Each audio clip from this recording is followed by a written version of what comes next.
kegiatan reboisasi, mulane rame. Loh, reboisasi? Kanggo apa emang? Iya kanggo nyegah banjir lan tanah longsor. Tapi kan kawasannya dhewe termasuk kawasan sing aman toh. Jadi yo ndak mungkin lah lek bakal kena banjir lan tanah longsor. Iya Nis, masih yo kawasannya awake dhewe termasuk kawasan sing aman. Kan kuwi kena tinggo jogo-jogo. Musibah yo ndek enek sing eruh kapan tekone. Kaya berita ning Malang kae to. Berita apa loh? Kok raruh aku?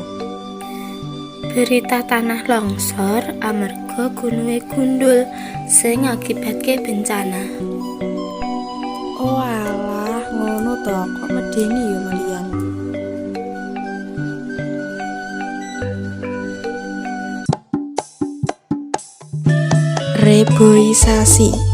Reboisasi program negeri nguri-nguri bumi. Reboisasi kalebu upaya nglindhungi bumi. Pancen mupangati kayata kanggo nyegah banjir, nyimpen banyu udan tumrap makhluk hidup utawa ekosistem liyane, njaga stabilitas suhu supaya imbang lan nyegah global warming.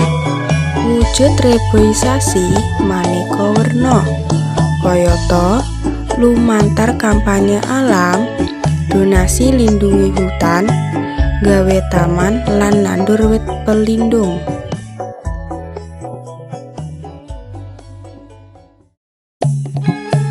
Ayo dulur-dulur tresnani bumi, bareng-bareng njaga bumi lestari, mamayu hayuning bawana. Stop penebangan, galakkan penghijauan. Iklan layanan masyarakat kaaturaken dening SMA Negeri 1 Gondang